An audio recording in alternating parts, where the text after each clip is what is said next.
إن الحمد لله نحمده ونستعينه ونستغفره ونعوذ بالله من شرور أنفسنا ومن سيئات أعمالنا من يهده الله فلا مضل له ومن يضلل فلا هادي له وأشهد أن لا إله إلا الله وحده لا شريك له وأشهد أن محمدا عبده ورسوله يا أيها الذين آمنوا اتقوا الله حق تقاته ولا تموتن إلا وأنتم مسلمون يا أيها الناس اتقوا ربكم الذي خلقكم من نفس واحدة وخلق منها زوجها وبث منهما رجالا كثيرا ونساء واتقوا الله الذي تساءلون به والأرحام إن الله كان عليكم رقيبا يا أيها الذين آمنوا اتقوا الله وقولوا قولا سديدا يصلح لكم أعمالكم ويغفر لكم ذنوبكم ومن يطع الله ورسوله فقد فاز فوزا عظيما وإن خير الكلام كلام الله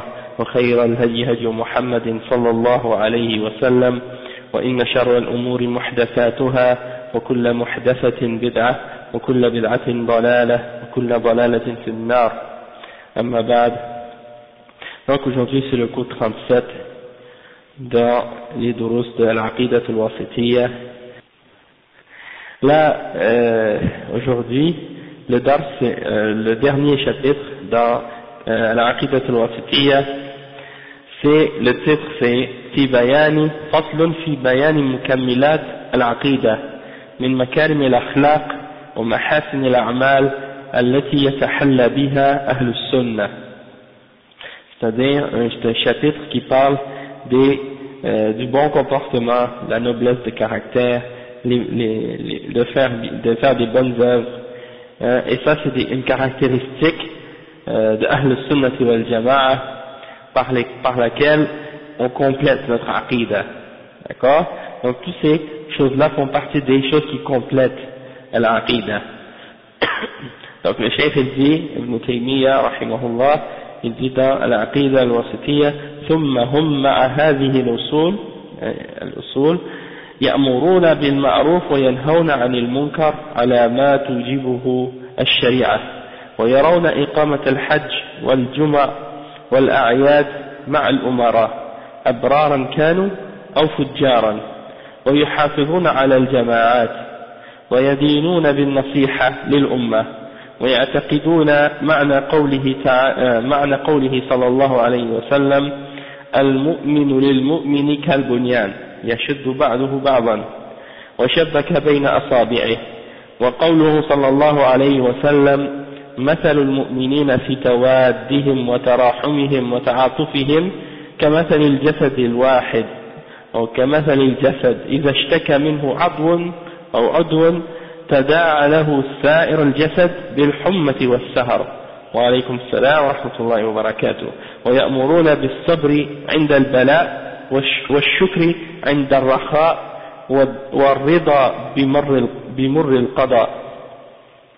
Donc ce chapitre, dans ce passage, le Cheikh Ibn Taymiyyah il dit que parmi tous les après avoir expliqué les principes de l'Aqidah et des fondements de l'Aqidah de Ahl Sunnah wal Jama'a au sujet de tous les points dont on a parlé, que ce soit al-Asma al-Sifat ou al-Qadar ou bien al-Iman bil Yawm al-Akhir ou bien les questions qu'on a parlé dernièrement, la question des Sahaba, la position vis-à-vis des Sahaba, tous ces fondements-là dont on a parlé.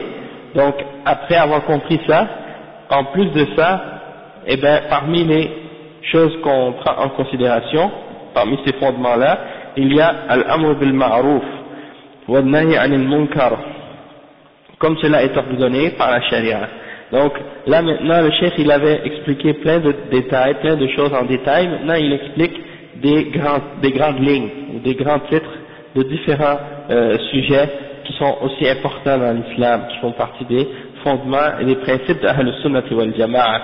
Donc le cheikh il dit que parmi leurs principes, wa alaykum salam wa rahmatullahi wa barakatuh, parmi leurs principes c'est qu'ils ordonnent al-ma'ruf, ils ordonnent le bien, tout ce que la charia a commandé, et ils interdisent al-munkar, c'est-à-dire tout ce qui est haram et tout ce qui est interdit par la charia.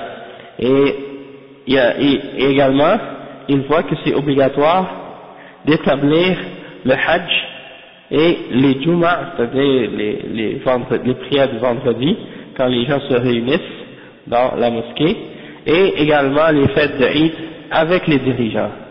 D'accord? Et ça, c'est peu importe qu'ils soient des dirigeants qui sont pieux et vertueux, ou qu'ils soient des dirigeants qui sont, disons, pervers ou injustes, ou des pécheurs. Peu importe leur état, tant qu'ils sont musulmans, même s'ils sont des bons ou des mauvais musulmans, on reste quand même, et on établit le Hajj et les Jumu'ah et les prières de Eid avec les dirigeants. Et également, on garde et on prie en jama'at, c'est-à-dire on fait les prières en groupe, hein, et on incite les gens à garder la prière en groupe et à la faire en groupe. On donne le bon conseil à la Ummah, et quand on dit à la Ummah, ça implique tous les musulmans, que ce soit les dirigeants ou les simples ordinaires musulmans qui sont nos frères et nos sœurs dans l'islam.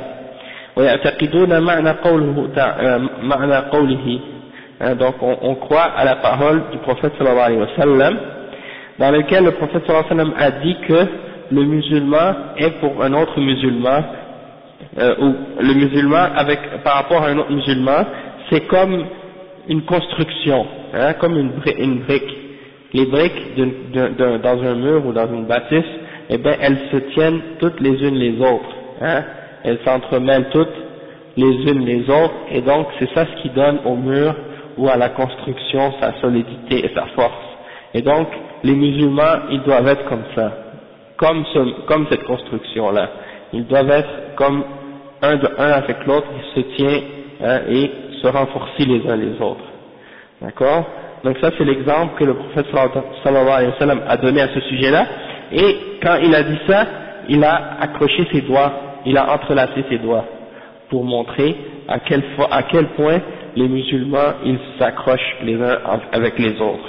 Wa alaykum salam wa rahmatullahi wa barakatuh. Puis ensuite le prophète sallallahu alayhi wa sallam, il a donné un autre, le cheikh il a mentionné un autre hadith du prophète sallallahu alayhi wa sallam qui dit que l'exemple des croyants, l'exemple des mu'minines, dans leur amour qu'ils ont les uns pour les autres et leur miséricorde qu'ils ont les uns pour les autres et l'affection et les sentiments qu'ils ont les uns pour les autres, c'est comme un seul corps. S'il y a une partie du corps, hein, qui souffre ou qui a une douleur, eh bien le reste du corps il aura, wa alaykum salam wa rahmatullah, le reste du corps aura la sensation de la fièvre et sera pas capable de dormir, hein. Donc c'est la même chose, hein. Pardon?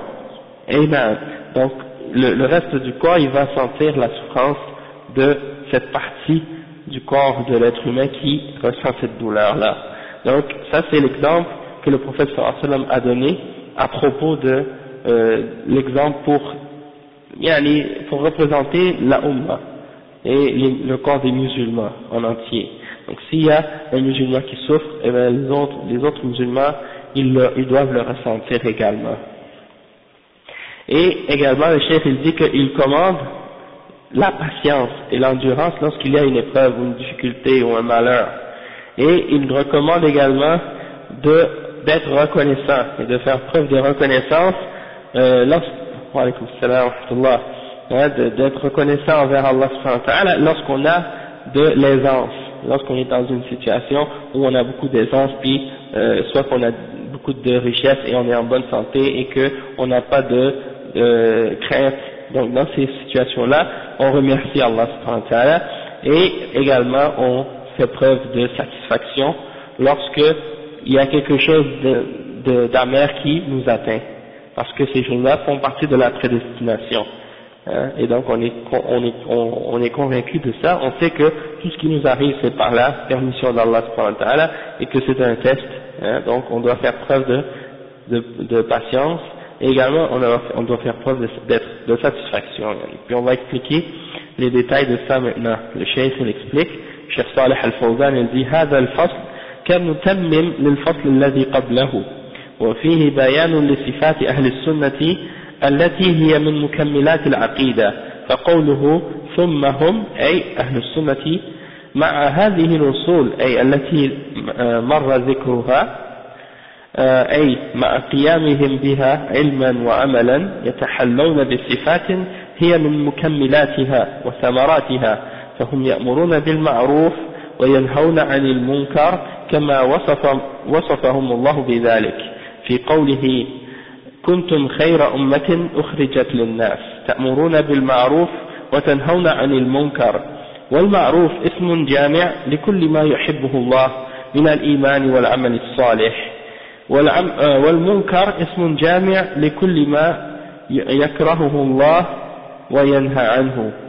Donc maintenant le chef il a résumé la première partie de qu'est-ce qu'on a lu maintenant. Il dit que pour compléter le passage qu'on vient de lire, et bien le chef il explique maintenant que parmi les caractéristiques d'Ahl Sunnah wal Jama'a et les choses qui viennent compléter notre aqidah, qui viennent disons parfaire notre aqidah, et bien il y a le fait qu'Ahl Sunnah wal Jama'a en plus des fondements qu'on a mentionnés dans le passé, et bien il également en plus de ça il essaie de pratiquer certaines caractéristiques et certaines qualités qui viennent compléter et parfaire leur aqidah, et en réalité ces choses-là et ces caractéristiques-là sont comme des fruits de ces fondements-là qu'on a mentionnés auparavant.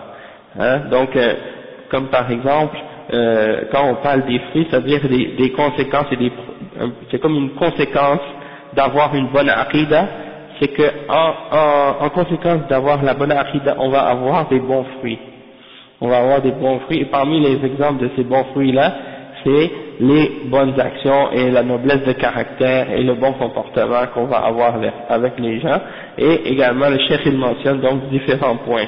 Parmi les points qu'il a mentionnés, il y a le fait qu'on ordonne le bien, c'est-à-dire on commande aux gens de faire ce qui est bon, et on leur interdit de faire ce qui est mauvais. Ce qui est mauvais pour eux, et ce qui est mauvais pour les autres aussi.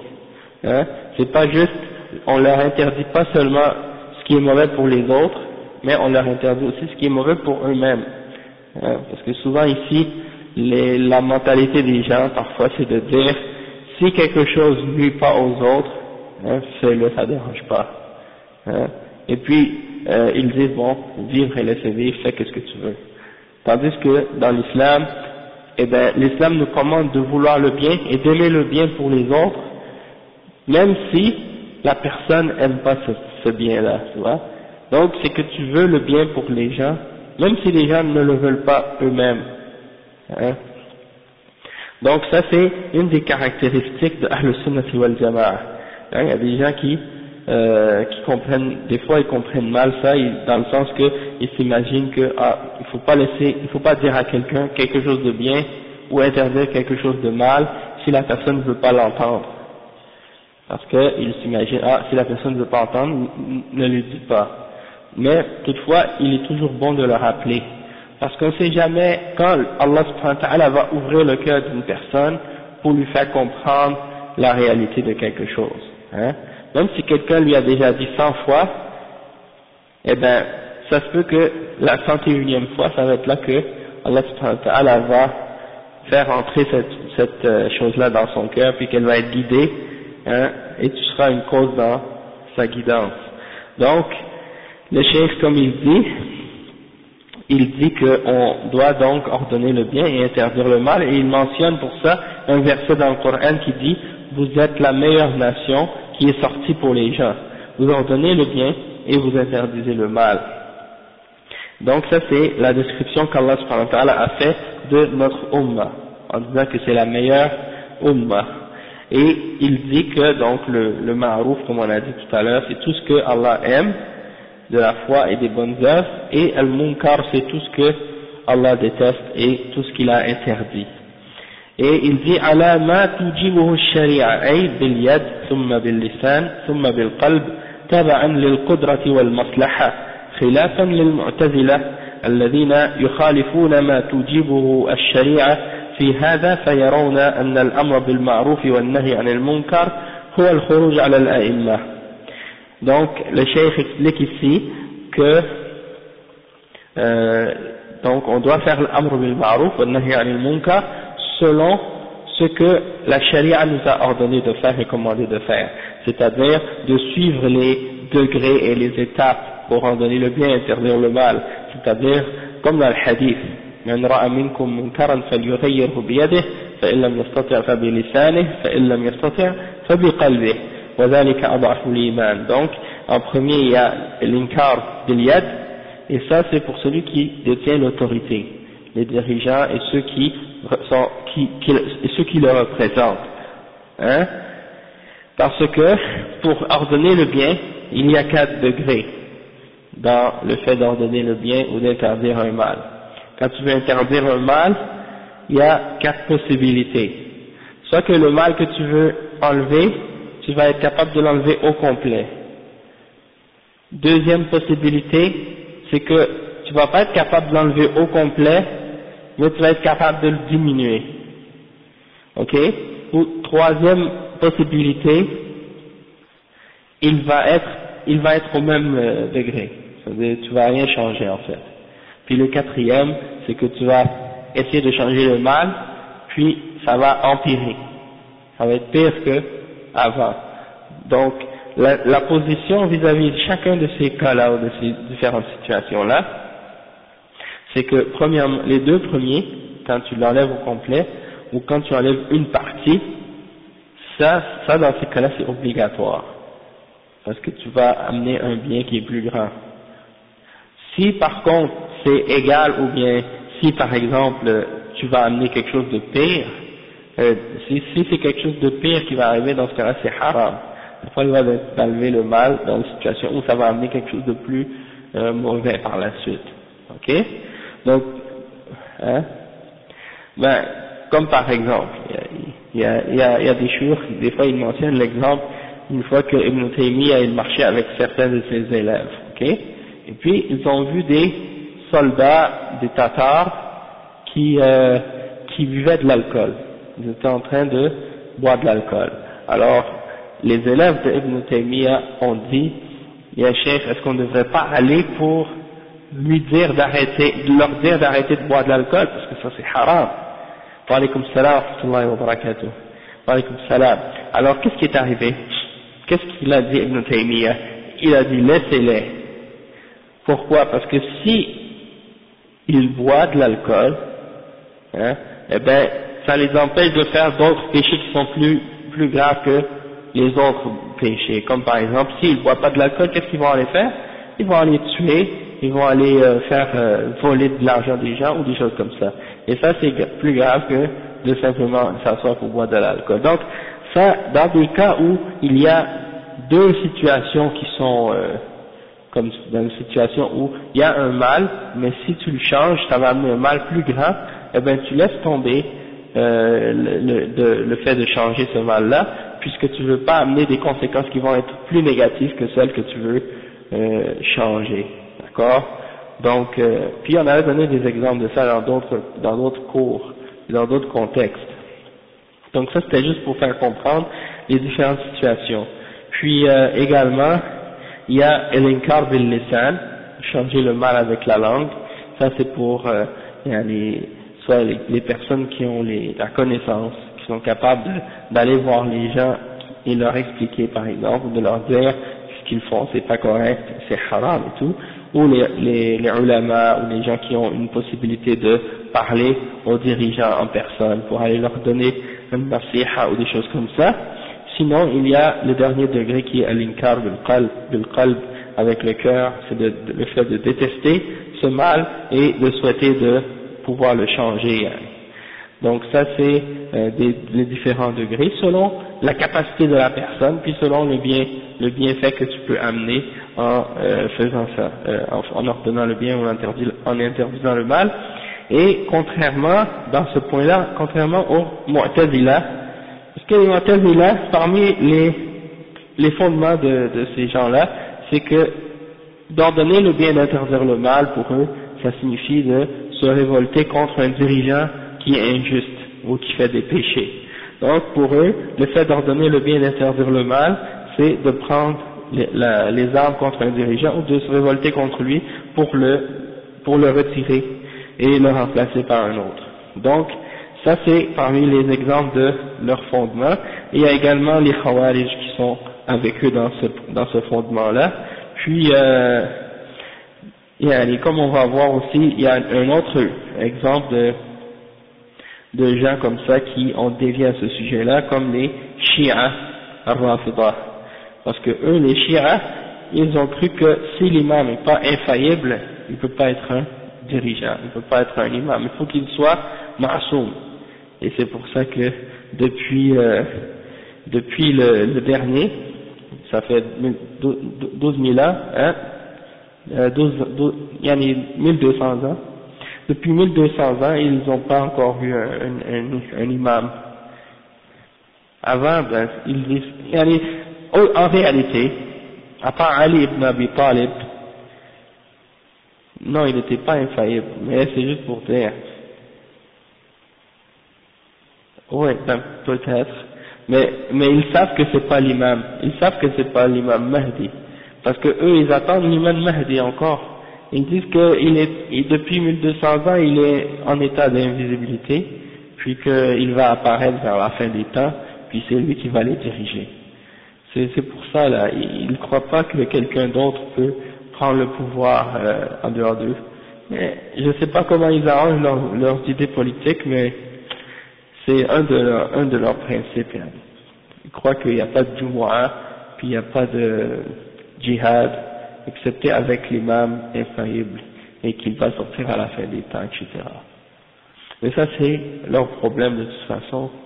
Ça ne nous regarde pas. Nous, c'est juste pour montrer que pour nous, Ahl Sunnah wal Jama'a, que le dirigeant soit pieux ou qu'il a des péchés, c'est pas permis pour nous de se révolter contre lui et de prendre les armes contre lui, excepté si il est sorti de l'islam et qu'il a fait un kufr clair, comme on a dit dans les hadiths. Après, le cheikh il dit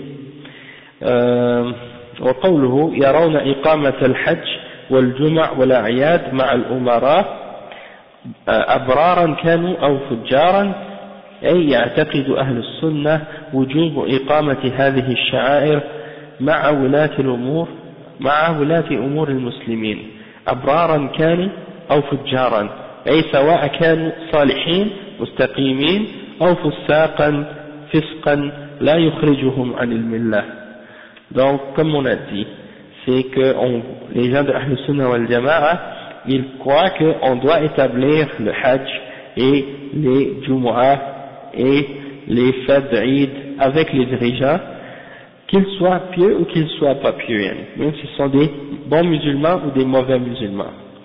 Et on croit, Ahl Sunnah wal Jama'a, que c'est obligatoire d'établir ces rituels-là, ces principes-là de la religion, avec les dirigeants des musulmans, qu'ils soient pieux, comme on a dit, et sur le droit chemin, ou qu'ils soient pécheurs, mais tant que leur péché et tant que leur péché ne les fait pas sortir de l'islam, tant que c'est pas des choses de kufr ou de shirk. Non. Donc, le cheikh il dit, وذلك لأن غرض المسلمين من ذلك هو جمع الكلمة والابتعاد عن الفرقة والخلاف، لأن الوالي الفاسق لا ينعزل بفسقه ولا يجوز الخروج عليه لما يترتب على ذلك من ضياع الحقوق وإراقة الدماء. وقال شيخ الإسلام ابن تيمية رحمه الله: ولعله لا يكاد يعرف طائفة خرجت على ذي سلطان إلا كان في خروجها من الفساد أكثر من الذي في إزالته. انتهى كلامه. Donc, Cheikh Al-Fawzan il dit pourquoi les musulmans ils établissent la prière et les Jumu'ah et le Hajj et tout ça avec un dirigeant, qu'il soit pieux ou pas. C'est parce que le but des musulmans en faisant ça, c'est de réunir la parole des musulmans et de s'éloigner de toutes les causes de division, toutes les causes de division et de choses qui pourraient nous diviser. Car le dirigeant qui est pervers ou qui est pécheur, on ne l'enlève pas à cause de son péché. Et c'est pas permis de sortir contre lui avec les armes, de se révolter contre lui, parce que si on se révolte contre lui et qu'on sort contre lui, ça va Wa alaykum salam wa rahmatullah. Ça va amener des conséquences plus graves que celles qu'on veut, ça va amener des conséquences négatives qui sont plus mauvaises que celles d'avoir un dirigeant qui est avec des péchés. Par exemple, le fait qu'on va, disons, on va perdre beaucoup des droits, les droits des gens vont pas être respectés et le sang des musulmans va couler injustement. Et donc tout ça, ça va amener du désordre et le chaos dans la société, comme ça arrive souvent dans des pays musulmans. Donc il n'y a plus de sécurité dans des pays où il y a des choses qui se produisent comme ça. Et tout le monde a peur de qu'est-ce qui va lui arriver s'il sort dehors. Hein, et les droits des gens sont pas en sécurité. Les gens sont pas en sécurité et les droits sont pas respectés. Donc dans des situations comme ça, ça amène un mal qui est plus grand que le mal que tu veux enlever. Et c'est ça que le Cheikh Ibn Taymiyyah a expliqué dans une citation que le Cheikh a montré ici. Il dit, il n'y a pas un groupe qui est sorti contre un dirigeant, excepté que dans le fait de s'être révolté contre lui ou d'être sorti contre lui, ça a amené du désordre et un mal plus grand que celui qu'ils essayaient d'enlever. Hein? Et les salafs, ils ont dit que toutes les firaq de bid'a, tous les groupes de bid'a, ils se sont tous mis d'accord sur ce point-là. Hein? Ittafaqu aw ijtama'u ala sayf. Tous les gens de bid'a, ils se sont mis tous d'accord sur le fait de prendre l'épée contre le dirigeant. Hein? Seulement Ahlus Sunnah wal Jama'a qui ont été guidés à la vérité dans ce point-là. Donc c'est pour ça qu'il y a beaucoup de gens parmi les ulama, ils appelaient tous les groupes de bid'a, ils les appelaient tous Khawarij. Wa alaykum salam wa rahmatullah. Ils appelaient tous les groupes de bid'a Khawarij, parce qu'ils sont sortis de la Sunna. Hein? Et le fait qu'ils sont sortis de la Sunna, ça les amène à sortir par la suite contre le dirigeant. Après le cheikh il dit وأهل السنة يخالفون في ذلك أهل البدع من الخوارج والمعتزلة والشيعة الذين يرون قتال الولاة والخروج عليهم إذا فعلوا ما هو ظلم أو ظنوه ظلما ويرون ذلك من باب الأمر بالمعروف والنهي عن المنكر.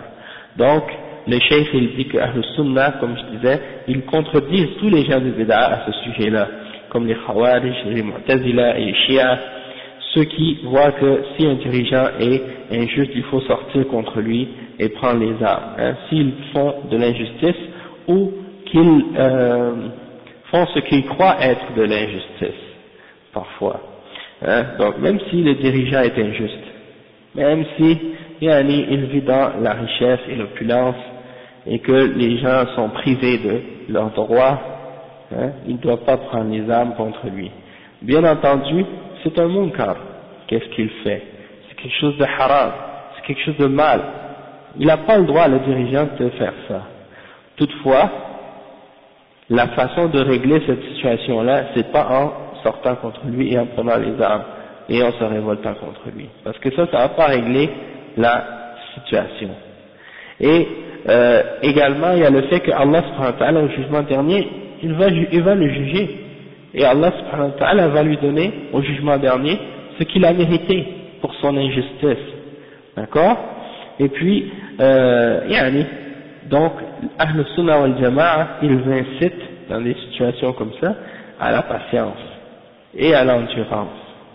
Et à demander à Allah subhanahu wa ta'ala de nous aider dans des situations pareilles. C'est ça ce qu'on doit faire, et c'est ça la voie de Ahl Sunnah, et non pas de plonger dans la fitna pour augmenter les problèmes. Donc le cheikh il dit وَيَرَوْنَ ذَلِكَ مِنْ بَابِ الْأَمْرِ بِالْمَعْرُوفِ وَالنَّهْيِ عَنِ الْمُنْكَرِ. Les gens de bid'a, ils pensent que le fait de sortir contre le dirigeant et de parler contre les dirigeants ouvertement, comme ça, devant tout le monde, pour inciter les gens à se révolter contre eux ou bien à les détester, des choses comme ça, ils croient que ça fait partie de l'amr bil ma'ruf et an-nahy 'anil munkar, et donc dans ce point-là, ils ont tort à ce sujet-là. Après le cheikh ici, وَقَوْلُهُ وَيُحَافِظُونَ عَلَى الْجَمَاعَاتِ أي ومن صفات أهل السنة أنهم يحافظون على حضور الصلاة، يحافظون على حضور الصلاة الفريضة مع الجماعة جمعة أو غيرها. لأن ذلك من أعظم شعائر الإسلام وطاعة لله ورسوله في ذلك، خلافا للشيعة الذين لا يرون الصلاة إلا مع الإمام المعصوم comme j'ai dit tout à l'heure، وخلافا للمنافقين الذين يتخلون عن صلاة الجماعة. وقد وردت أحاديث في فضل صلاة الجماعة والأمر بها والنهي عن تركها وليس هذا موضع ذكرها. Le cheikh il dit que parmi les caractéristiques de Ahl Sunnah wal Jama'a, c'est que justement on prie en groupe, en Jama'a, et on essaie de garder toujours notre prière et de la faire toujours en groupe, non pas individuellement chez nous dans notre maison, parce qu'il y a des gens qui prient seulement à la maison, ils ne vont jamais à la mosquée excepté pour le Jumu'ah, ou bien ils prient ailleurs. Donc bien entendu, si quelqu'un a une excuse valable parce qu'il habite trop loin, ou bien par exemple qu'il travaille et qu'à cette heure-là il peut pas, il n'y a pas de mosquée proche, bien entendu ça c'est pas pareil. Mais quelqu'un qui habite à côté de la mosquée ou pas loin de la mosquée, et puis au lieu de venir à la mosquée il prie chez lui, alors là dans ce cas-là c'est sûr qu'il y a un problème dans sa foi et ou bien il y a un problème, peut-être la paresse également. Donc le cheikh il dit donc que c'est obligatoire pour ceux qui peuvent aller à la mosquée et de prier en groupe, que ce soit les prières, les 5 prières ou bien la prière du vendredi. Et on considère que ça fait partie des plus grands principes de l'islam et une des plus grandes formes d'adoration et d'obéissance à Allah et à son messager. Contrairement aux chiites, comme je disais tout à l'heure, qui ne considèrent pas que de prier en groupe c'est obligatoire, excepté avec l'imam infaillible. De prier en jama'a, excepté l'année de Jumu'ah, ils ne le considèrent pas comme étant obligatoire, excepté avec un imam infaillible, comme on a dit tout à l'heure. Non, les imams ne sont pas infaillibles, même l'imam Mahdi n'est pas infaillible, mais pour eux, les chiites, ils croient ça, ils croient que leurs imams sont des êtres infaillibles, qui connaissent tout, qui savent tout. Ils disent qu'ils savent même le moment de leur mort, et ils ne meurent pas excepté lorsqu'ils ont décidé de mourir. Donc ça c'est des exemples de leur aqidah par rapport. Ils disent qu'ils sont, ils disent que les imams des chiites, ils sont parfaits déjà même dans leur forme, dans le sperme de leur père, ils sont déjà parfaits. Donc c'est ça ce qu'ils disent dans leur livre. Ils disent qu'avant d'être créés, ils étaient comme 12 lumières qui tournaient autour du trône d'Allah subhanahu wa ta'ala. C'est-à-dire pour eux, ils étaient des êtres presque divins, à l'éternité, depuis toujours. Ils ont toujours été divins comme ça. Donc c'est une aqidah qui est vraiment extrémiste au sujet de ces 12 imams, d'accord? Et donc, comme je disais, ces gens-là, ils voient que pour eux, c'est juste obligatoire de prier le Jumu'ah derrière un imam infaillible.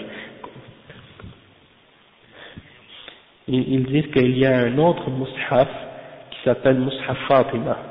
Et dans ce mushaf-là, il n'y a rien de qu'est-ce qu'il y a dans notre Coran. Et il est plus gros encore que celui que, soi-disant, on possède actuellement. Donc c'est les exemples comment ils disent des choses absurdes. Après, qu'est-ce qu'il dit le cheikh? Il dit que, également, parmi les gens qui s'éloignent de la prière en groupe, ça fait partie des caractéristiques des munafiqin, c'est-à-dire des hypocrites. C'est que eux, ils s'éloignent toujours de la prière en groupe. Et il y a des hadiths qui ont été rapportés au sujet du fait que la prière en groupe, elle a plus de valeur que la prière qu'on fait tout seul. Il y a un hadith qui mentionne que la prière qu'on fait en groupe, elle a 26 fois la récompense que la prière qu'on fait lorsqu'on est tout seul. Et ici, ensuite le cheikh dit wal amru bil ma'ruf wan nahy an tarkiha. والأمر بها والنهي عن تركها وليس هذا موضع ذكرها. Donc le cheikh il rentre pas dans les détails à ce sujet-là, mais c'est juste pour qu'on comprenne que ça fait partie des principes. Ensuite, le cheikh il dit ويدينون بالنصيحة للأمة أي يرونها من الدين وأصل النصح في اللغة الخلوص وشرعا هي إرادة الخير للمنصوح له وإرشاده إلى مصالحه. فأهل السنة يريدون الخير للأمة ويرشدونها إلى ما فيه صلاحها. ومن صفات أهل السنة التعاون على الخير والتألم للألم أو لألم المصابين منهم، فهم يعتقدون معنى قوله صلى الله عليه وسلم المؤمن للمؤمن كالبنيان يشد بعضه بعضا وشبك بين أصابعه، رواه البخاري ومسلم. وقوله صلى الله عليه وسلم مثل المؤمنين في توادهم وتراحمهم وتعاطفهم كمثل الجسد الواحد أو كمثل الجسد إذا اشتكى منه عضو تداعى له سائر الجسد بالحمى والسهر، رواه البخاري ومسلم وغيرهما. Donc le cheikh explique ici que on doit donner le nasiha à la umma et que ça fait partie de la religion et que la nusх c'est de vouloir le bien pour les gens à qui on donne le bon conseil et de leur montrer, de les orienter vers quelque chose qui est bon pour eux. Ok? Donc ça fait partie des caractéristiques d'Ahl Sunnah. Que tu veux pas non seulement le bien pour toi-même, mais tu veux aussi le bien pour les autres, comme je disais tout à l'heure. Le prophète sallallahu alayhi wa sallam, il a dit لا يؤمن أحدكم حتى يحب لأخيه ما يحب لنفسه. C'est-à-dire, aucun d'entre vous n'est vraiment un croyant tant qu'il n'aime pas pour son frère ce qu'il aime pour soi-même, ce qu'il aime pour lui-même. Donc ça veut dire que si tu veux être un vrai mu'min, puis que tu n'aimes pas le bien pour les autres, eh ben ça veut dire que tu n'es pas un vrai mu'min encore. Tu vas seulement être un vrai mu'min si tu veux pour les autres et que tu aimes pour les autres le bien que tu aimes pour toi-même. Hein?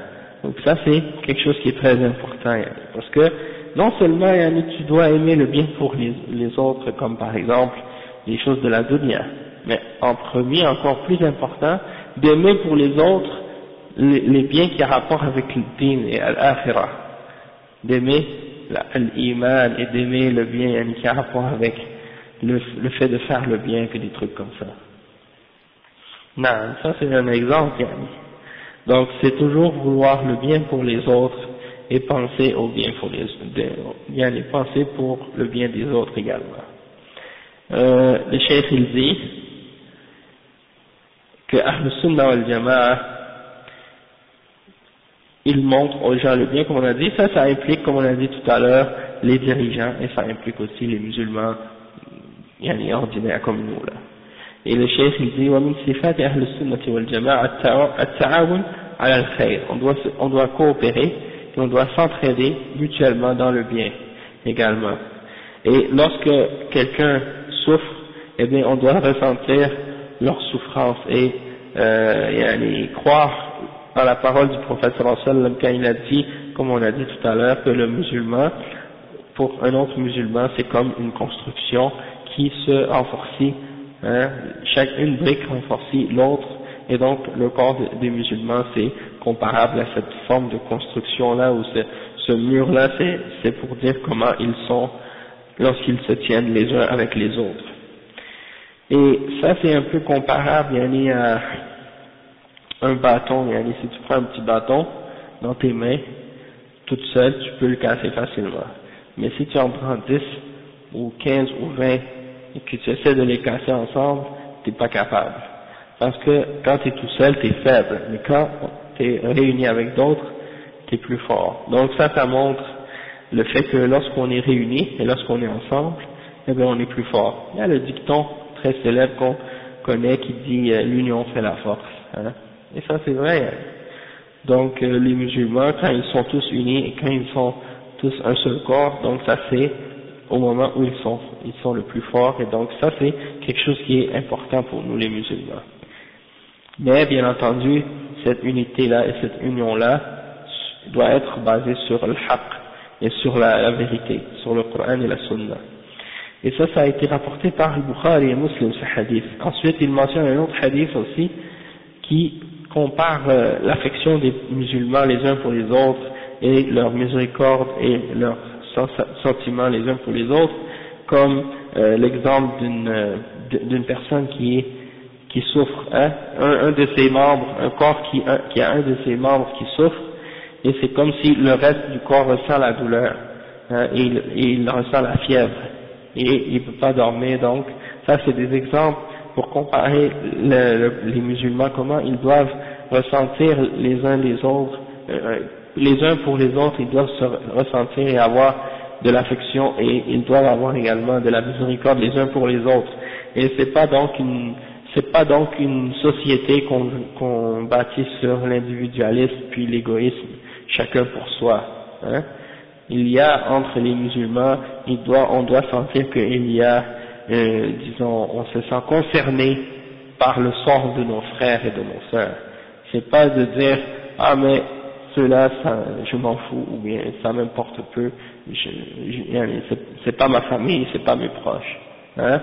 Et il y a des gens comme ça des fois, tu leur parles, si tu rencontres un musulman, tu passes dans la rue, il passe à côté de toi, il voit pas qu'il a aucun lien avec toi, hein, il voit pas qu'il a aucun lien avec toi. Pourquoi? Parce que il voit pas comme le fait qu'on est des musulmans et donc on est des frères dans l'islam, hein. Donc il passe à côté de toi, c'est comme s'il t'a pas vu. Et même des fois, il veut t'éviter. Subhanallah, c'est vrai. Il y en a, c'est comme s'ils te voient, ils veulent t'éviter pour éviter justement d'avoir à reconnaître qu'il a ce lien-là avec toi. Et surtout en particulier, je ne sais pas si c'est comme ça en tout cas ici en particulier, j'ai remarqué ça. Il y a des gens, quand ils te voient, ils veulent t'éviter, hein. Ouais, surtout si tu as un commerce ou des choses comme ça. Ouais, c'est ça. C'est la fitna, parce que les gens ici, il y a beaucoup d'entre nous, on a des problèmes comme ça, hein, à cause de nos péchés, hein, et qu'il sait qu'il fait des choses pas correctes, et là, des fois c'est la honte. Fait qu'il a honte de voir un autre musulman parce il sait qu'il fait qu'est-ce qui est pas correct. Ou bien des fois c'est l'orgueil et la fierté, hein. Il y en a parfois qui disent, comme par exemple, il y a un frère qui me racontait ça l'autre jour, il est allé dans une réunion pour un truc de travail, le chef de travail, et la femme qui était là-bas dans la réunion, qui faisait la présentation, elle voulait lui donner la main. Et lui, le frère, il a dit non, moi je suis musulman, on donne pas la main aux femmes. Alors qu'est-ce qui est arrivé? Il y a un autre musulman à côté de lui, il est venu, il a dit, moi je vais vous donner la main, hein. C'est pour dire que, c'est comme si pour montrer que, moi je suis pas un musulman rétrograde et, ouais, moderne.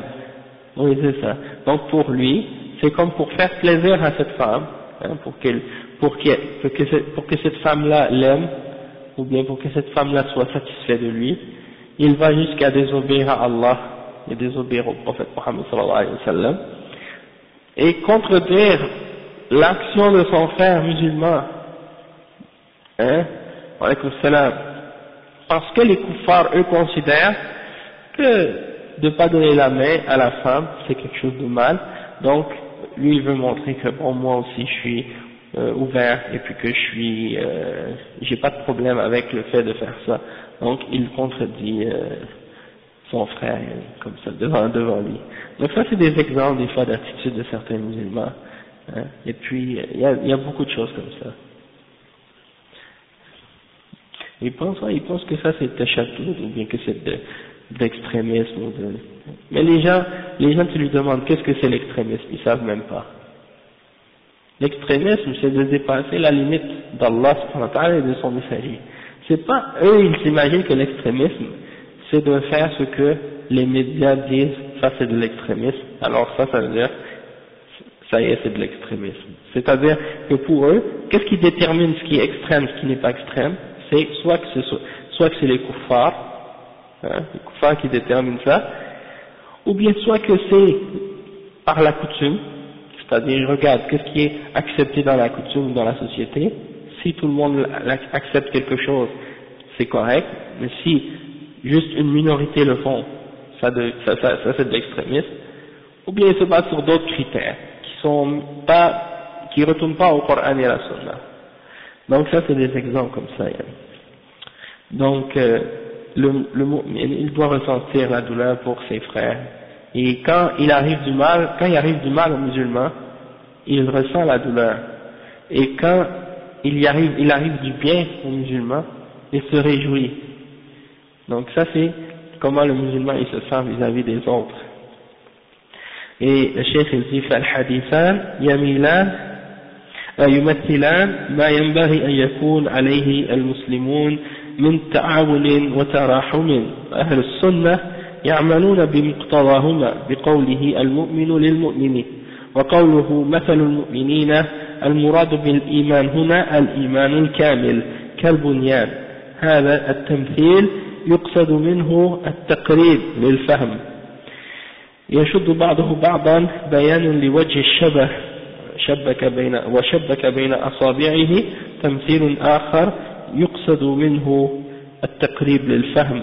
وقوله كمثل الجسد الواحد أي بالنسبة إلى جميع أعضائه من حيث الشعور والراحة والتعب وتوادهم أي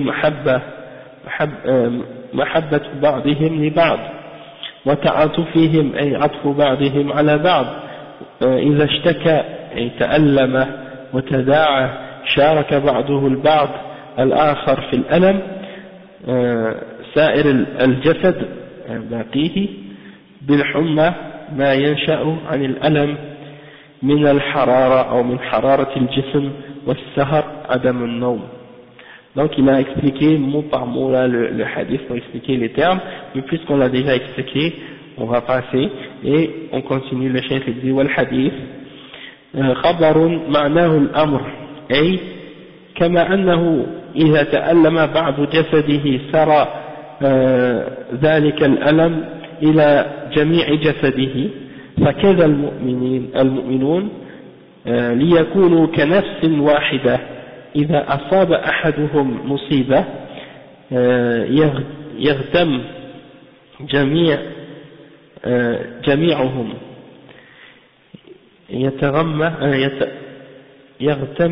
يغتم جميعهم ويعملون على إزالتها. وفي هذا التشبيه تقريب للفهم وإظهار المعاني في الصور المرئية من صفات أهل السنة ثباتهم في موقف الامتحان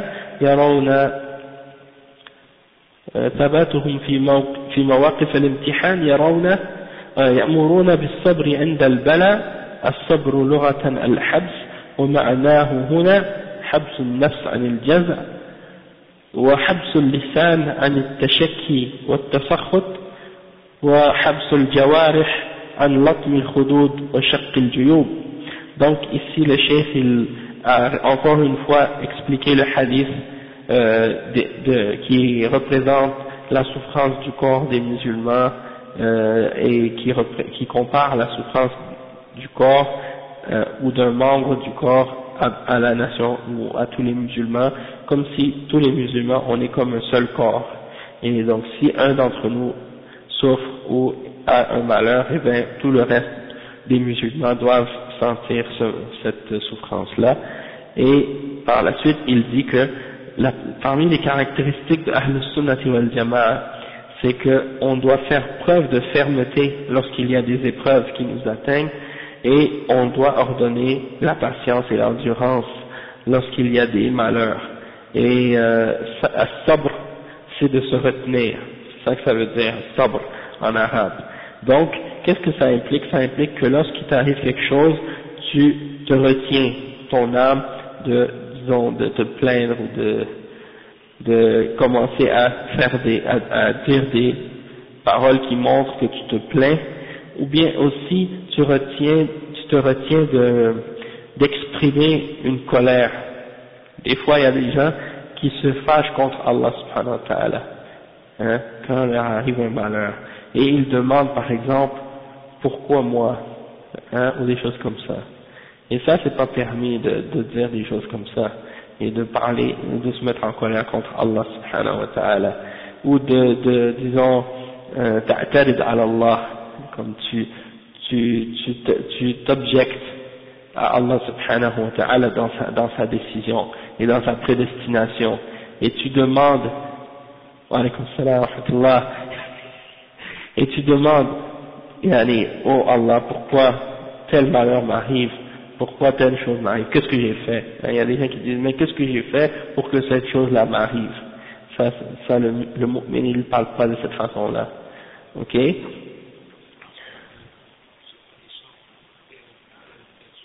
Non, tu ne dois pas dire ça parce que t'as pas de chance, ça marche pas, parce que quand tu dis ça c'est comme si tu oublies que tout ce qui t'arrive c'est prédestiné par Allah, c'est pas une question de chance, tu comprends? La chance, le hasard et la chance ça n'existe pas, tout ce qui t'arrive c'est prédestiné, c'est écrit, il n'y a rien qui arrive par hasard ou par chance, tu comprends? Donc dans ce sens-là il faut pas dire ça. Non. Et également, donc il faut éviter aussi de faire qu'est-ce que certaines personnes font quand ils ont un malheur, ils vont se déchirer leurs vêtements, ou bien ils vont se griffer le visage, ou ils vont se tirer les cheveux, ou bien ils vont, comme il dit, ils vont se frapper, ou des choses comme ça. Ça montre une sorte d'attitude de désespoir, ou d'attitude de, donc ça c'est pas l'attitude de mu'min. Le mu'min, il se retient quand il y a un malheur, il se retient. Ok? Et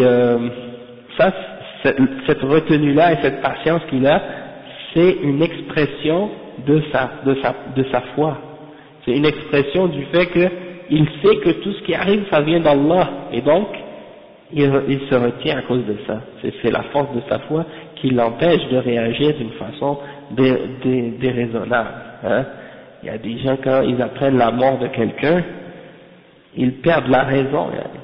Ils commencent à réagir d'une façon complètement, presque folle.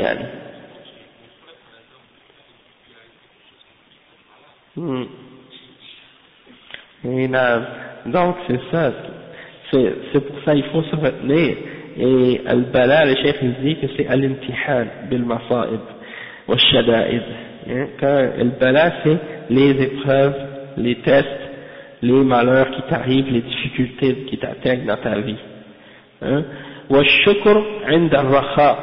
الشكر فعل ينبني عن تعظيم المنعم لكونه منعما، وهو صرف العبد ما أنعم الله به عليه في طاعته. Donc tu dois faire preuve de reconnaissance, c'est-à-dire tu dois remercier Allah subhanahu wa ta'ala lorsque tu as de l'aisance, lorsque tu as une situation de facilité, d'aisance, de sécurité, contrairement à la crainte, la peur, la pauvreté, etc. Donc quand tu as ces difficultés-là, tu fais preuve de patience et d'endurance, mais quand tu as de l'aisance et de la sécurité et tout va bien, et bien dans ces situations-là, tu dois être reconnaissant et remercier Allah subhanahu wa ta'ala que Allah t'a donné toutes ces grâces et toutes ces miséricordes, et tu le traduis par de la reconnaissance dans ton obéissance envers Allah et dans ton augmentation de l'adoration que tu as envers lui. D'accord?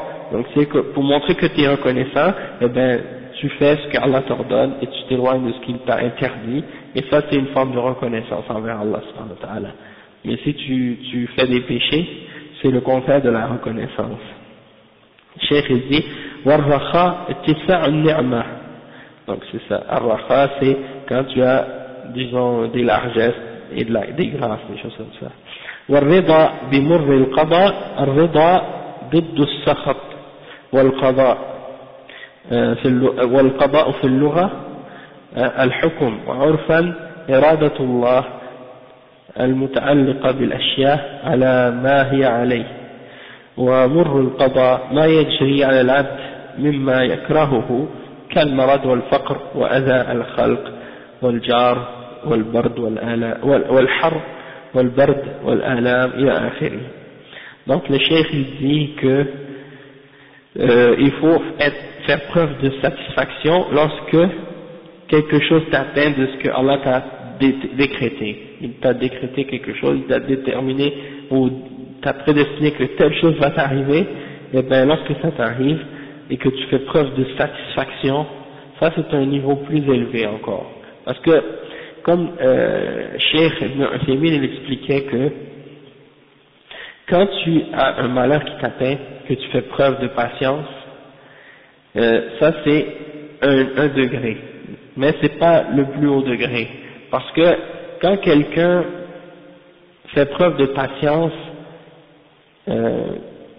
lorsqu'il y a quelque chose de mal qui lui arrive, eh bien malgré qu'il se retient, mais il n'aime pas qu'est-ce qui lui arrive, ok? Il se retient, mais qu'est-ce qui lui arrive, il n'aime pas.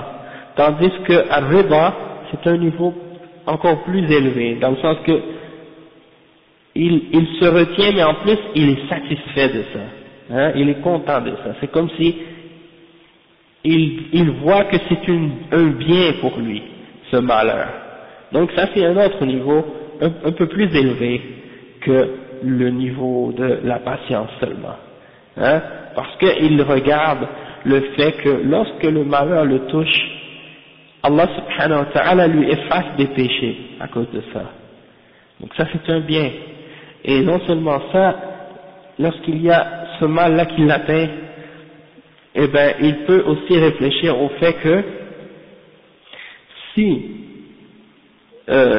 il peut aussi réfléchir au fait que quelque chose de plus grave que ça aurait pu l'atteindre. Hein? Donc dans ce sens-là aussi, il y a un bien dans ce sens-là quand il regarde de ce point de vue-là.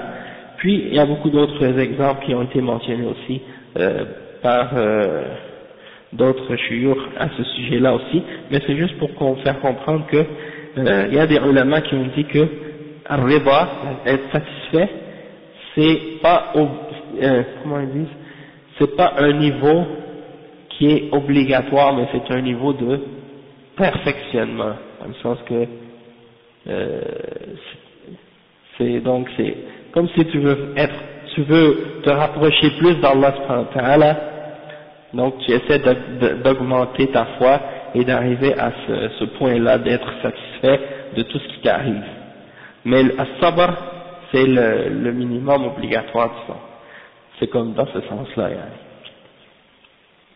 Après, wa alaykum salam wa rahmatullahi wa barakatuh. Après, donc le chef il a expliqué que donc quand il y a quelque chose d'amer, de dur qui t'arrive, là, qu'est-ce qui t'a été prédestiné, ben tu fais preuve de satisfaction pour ces choses-là. Peu importe ce que ça peut être, que ce soit la maladie ou la pauvreté, hein, ça c'est les deux plus grandes choses que les gens considèrent comme étant des difficultés ou des malheurs, quand tu as une maladie et quand tu as de la pauvreté. Et également le fait que lorsque tu te fais maltraiter par les gens aussi, ou bien aussi quand par exemple la chaleur, le froid, hein, ou les douleurs, des choses comme ça. Tout ça, ça fait partie de ces exemples de choses qui sont difficiles pour les êtres humains des fois.